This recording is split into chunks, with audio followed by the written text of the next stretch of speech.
This is Leonard Nimoy, Mr. Spock, the co-star of Star Trek. I'd like to know what this role is that you play. Just what is the role that you're striving for? Well, basically, Mr. Spock is a product of a marriage between an Earth woman and a Vulcan male. Vulcan is a planet outside of our solar system, and he's physically very similar to the human in anatomy, but his psychological and emotional orientation are quite different. He has complete emotional control. He's very scientifically oriented and is a very logical creature, you say.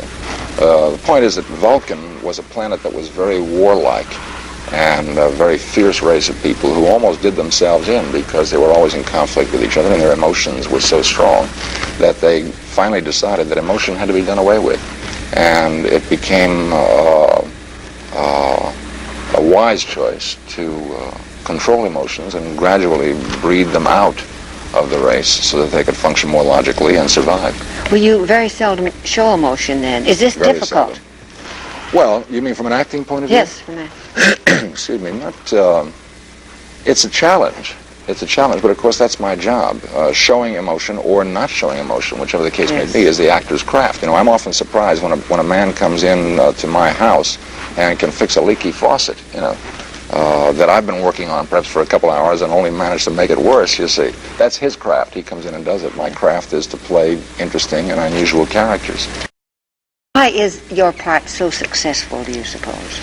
Well, I think there are a lot of reasons. It is. Well, evidently, yeah. Yes. The male would seem to indicate that. There are a lot of reasons. I think it starts with the physical appearance. I think the fact that he is such a wise individual. I think people are fascinated with the idea that a man in the future may know something that we don't know today. I think they look to him for answers. He's a very dignified man and commands respect. He's obviously very intelligent. The control of the emotions, I think, is a very important thing. The fact that he's cool, the fact that he's sophisticated, he doesn't get riled in a situation, he has control of himself. All of these things are working, I think. Your makeup is most unusual. Does that take a long time? Well, it takes an hour and a half, which, after you've done it for the 150th, 175th time, seems like a very long time. Yes. And whose idea was it to have pointed ears? Well, that started with Gene Roddenberry, who's the creator of the series, the executive producer. He saw the character with pointed ears and various other physical things which we experimented with. And I should say that just before we started shooting the show, we had experimented with 4 or 5 different types of ears. And we were not happy with any of them. And I got a little nervous about it. I thought this is going to be awful funny if these ears don't look right. And I went to Gene and I asked him to give up the idea of the pointed ears. And he said, no, he wouldn't. We're going to keep working on this and we'll get it right eventually. And he said, I promise you that if you do the show with the ears, at the end of 13 episodes, if you're not happy, I'll write you a script where you get an ear job. What are they made of? They're made of foam rubber.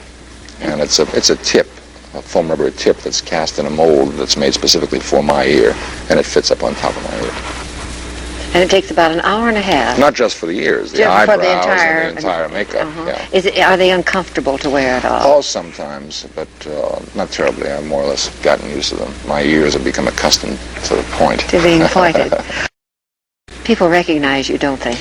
Yeah, I guess the hair makes it pretty easy to spot. Of course, I have had young children in stores and places when I've been shopping say, that man has a haircut just like Spock. Really? Yeah. And they didn't realize what they were saying? Well, and then on a second look they say, could it be? You know, that kind of thing. Well, it is your own hair. Yes, it is. Every bit of it. It's beautiful. It's nice and Thank thick. you. You're definitely typed now. Can you think of other parts? Do you think it'll be difficult to take other parts? I really don't worry about that for this reason. If I were to concern myself with that while I was playing the Spock, I think that playing Spock would cease to be the pleasure that it is. I'm having as much fun playing him as I possibly can. When the time comes to think about other characters, I'll start thinking about that then. Well, it is so successful. It could go on for years anyway, couldn't it? Well, I would hope so. I'd like to have a steady job for a while. Yeah. Speed of your ship, how fast does it go? Well, we get into trouble if we try to move any faster than warp 8, which is warp 8 times the speed of light. It's awful fast. We have gone faster than that in rare emergencies, but we try to avoid that because it's awful rough on the ship and it's rough on the system. I would think so. Well, beaming down, is that painful? You mean that process when we leave the ship and come yes. down onto a planet? No, it's not as a rule. What it amounts to is, very briefly, we take matter, which is the human body, and we convert that to energy, and we move it from one place to another, just the way you move a television picture from the studio into people's homes. And when we get it to the place we want it to be, we reconvert it to matter. Now, under ordinary circumstances... How long does that take? How much time? time? Just a few seconds. Like few seconds, yeah. Now, it doesn't take very long for the picture to get from the studio to somebody's home, for example. That's under normal circumstances. We don't have any difficulty. Sometimes we run into barriers, just the way a person runs into trouble if they have a mountain between the studio and their home. Their reception is a little difficult, and getting through those mountains is kind of rough. What do you do in a case like that? Oh, suffer a lot, yeah. It's painful then. It's a lot of suffering goes on? No, we make it all right. Well, are there any of these things that you do, could they actually take place scientifically? The scientists tell me that they could. The people in the various NASA installations that I've visited, and they're certainly the people whose opinions I respect, tell me that we work constantly with a thread of scientific possibility in our shows, that we're not doing fantasy, that we're doing potential science fiction. We're doing science fiction, which means potential science possibility. You know. Children think of this part that you take. My children? Yes. They're very excited about it and very proud of it, I think, particularly because Spock is a character that you can take pride in. You know, it's nice for a change for me to be playing a character that my children can be pleased to identify with. For a long time I played some pretty nasty characters, and I don't think they were too excited about that. Do they always watch your show? Always, yeah. Well, you've been a delightful guest. Thank you. Thank you so much for being with us. It's been a pleasure to be here. Thank you very much.